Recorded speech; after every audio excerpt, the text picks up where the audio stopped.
نحمدہ و نصلی علی رسولہ الکریم اما بعد۔ حضرات علماء اکرام اور پڑھنے والی عزیزہ طالبات،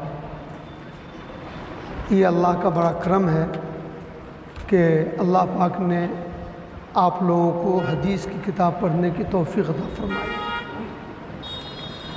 جو دولت جتنی بڑی ہوتی ہے اس کے آداب، اس کے احترام اور اس کے لوازمات بھی بہت بڑے ہوتے ہیں۔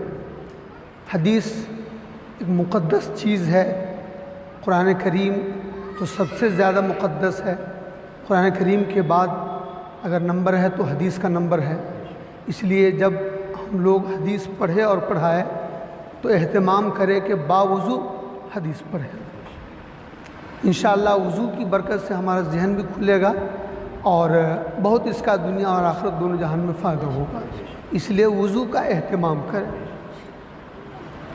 دوسرے یہ کہ اللہ کا شکر ادا کرے کہ اللہ پاک نے آپ کو حدیث پڑھنے کی توفیق عطا فرمائی ہے۔ بہت ہمیں خوشی ہوئی کہ اس علاقے میں بھی حدیث کی تعلیم الحمدللہ لڑکیوں کے درمیان شروع ہوئی ہے، اور میں دیکھ رہا ہوں کہ 5-7 لڑکیاں الحمدللہ مشکات شروع کی ہے۔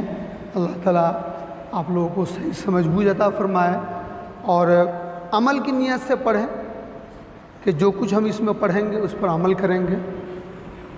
اور حضرات اساتذہ کرام جو پڑھائے حدیث یا کوئی بھی کتاب، تو اصل تو حل عبارت کہ جو کچھ عبارت میں اللہ کے رسول صلی اللہ علیہ وسلم نے کہی ہے حدیث کی عبارت میں، بس اس کو مختصر انداز میں عبارت سمجھا کر کے پیش کر دیا جائے اور پھر آگے کی طرف بڑھا جائے۔ چونکہ حدیث لمبی ہے، 2 جلد میں ہے، اگر ایک ہی حدیث پہ بہت لمبی تقریر ہوگی تو ظاہر ہے کہ ایک حصہ بھی ختم نہیں ہو پائے گا۔ اس لیے نفس حدیث، نفس عبارت کا مطلب بتلاتے ہوئے آگے کی طرف بڑھنا ہے۔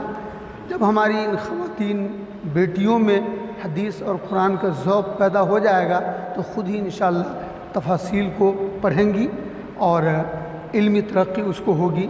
تو میں آپ سب لوگوں کو، طالبات کو بھی اور ان کے اساتذہ کو بھی، ان کے ذمہ داروں کو بھی، سب کو مبارکباد پیش کرتا ہوں کہ آپ نے بڑی اچھی پیش رفت کی ہے اور بہت ہی اونچے مقام پہ آئے ہیں۔